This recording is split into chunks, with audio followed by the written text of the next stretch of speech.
अल्लाहू अकबर अल्लाहू अकबर। जय श्री राम जय श्री राम।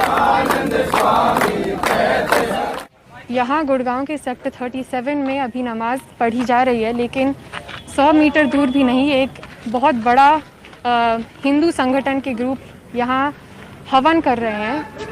जैसा आप सुन सकते हैं, जय श्री राम के नारे हो रहे हैं। वो कह रहे हैं ये 26/11 के अटैक्स को कमेमोरेट कर रहे हैं। यहाँ पर अभी तक कोई कॉन्फ्रंटेशन नहीं हुई है, लेकिन यहाँ का माहौल ख़राब दिख रहा है। थोड़ी सी पुलिस कॉर्डन यहाँ पर मौजूद है, जैसा देख सकते हैं। इनके दोनों ग्रुप के बीच हैं, लेकिन यहाँ टेंशन बढ़ गए हैं। लेकिन इनका असली मकसद साफ है। गुरुग्राम में शुक्रवार की सामूहिक नमाज में दखल अंदाजी की ये ताज़ा घटना है। गुरुग्राम में सिर्फ 9 मस्जिदें हैं। इसी को देखते हुए प्रशासन ने खुले में नमाज की अनुमति दी थी। दोनों दल एक दूसरे से दूरी बनाए हुए हैं, लेकिन नमाज खत्म होने के 10 मिनट पहले हिंदू संगठन का एक सदस्य मुस्लिम लोगों के सामने बैठ जाता है और जय श्री राम का नारा लगाता है। जय श्री राम जय श्री राम। साथ ही ये दावा करता है कि इससे नमाज में बाधा नहीं पहुंचती है। अभी तक नमाज नहीं पढ़ने देंगे। क्यों नहीं पढ़ने देंगे? खूब पढ़ के गए, पढ़ के नहीं गए ये, और ऐसे रहा तो नहीं पढ़ने देंगे। 100 से ज्यादा पुलिस के जवान और अधिकारी तैनात थे, लेकिन 20 से भी कम पुलिस वाले दोनों दल को अलग रखने के लिए कोशिश करते देखे गए। बाकी बस यहाँ खड़े रहे।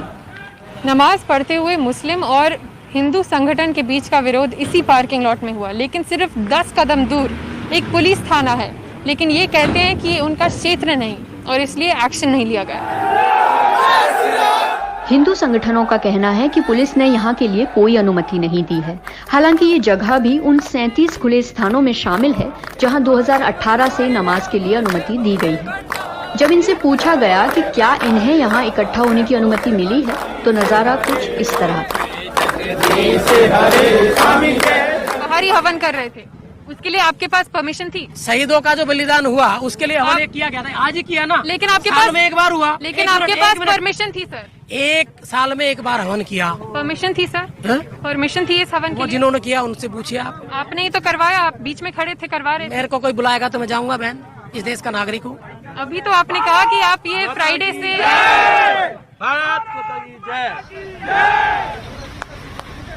पिछले हफ्ते मुस्लिमों की मदद के लिए सिख आगे आए और अपने गुरुद्वारे में नमाज के लिए दरवाजे खोले थे।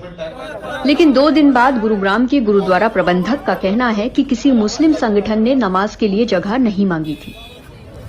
मुस्लिम समुदाय का कहना है कि प्रशासन अपनी जिम्मेदारियों से भाग रहा है। बस मोहब्बत की बात है, आपने भाईचारा दिखाया, बहुत बड़ी बात है। हम उसके उन लोगों की कदर करते हैं, लेकिन जो प्रशासन ने हमें जगह दे रखी है उसमें गुना बने। सीपीआईएम ने एक बहुत ऐतिहासिक फैसला लिया है कि 1 दिसंबर को देश भर में एक विरोध दिवस मनाया जाएगा और विरोध किया जाएगा ये जो लगातार हमारे धार्मिक अल्पसंख्यक ईसाई और मुसलमान इन पर हमले हो रहे हैं और जो लोग सरकार से जुड़े हुए हैं उनकी तरफ से हमले हो रहे हैं। इसलिए एक पूरे देश में और ख़ास तौर से जहां भाजपा की सरकार है वहां पर जो हमले कर रहे हैं उनके खिलाफ कुछ नहीं होता, उल्टा जिन पर हमला हो रहा है उनके ऊपर मुकदमे दायर किए जा रहे हैं। उनको प्रशासन और पुलिस की तरफ से कोई मदद नहीं मिल रही है। तो ये एक बहुत बड़ा सवाल है, क्योंकि इसके माध्यम से भारतीय जनता पार्टी जनता के बीच में धर्म के आधार पर ध्रुवीकरण को तेज़ करके एक बड़ा हिस्सा बहुसंख्यकों का अपने पीछे लामबंद करके अपनी नीतियों के खिलाफ जो लोगों में गुस्सा है उसको पूरी तरह से मंद करने की कोशिश कर रही है।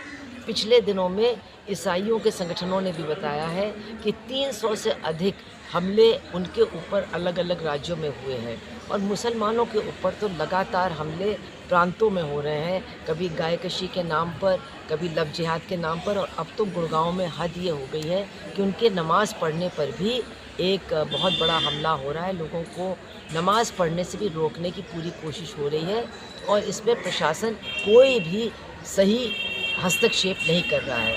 इसलिए 1 दिसंबर को मनाना, उसमें जुटना और अपनी आवाज़ को उठाना इस देश के जो धर्मनिरपेक्ष संविधान की रूह है उसको बचाने के लिए बहुत ज़रूरी है।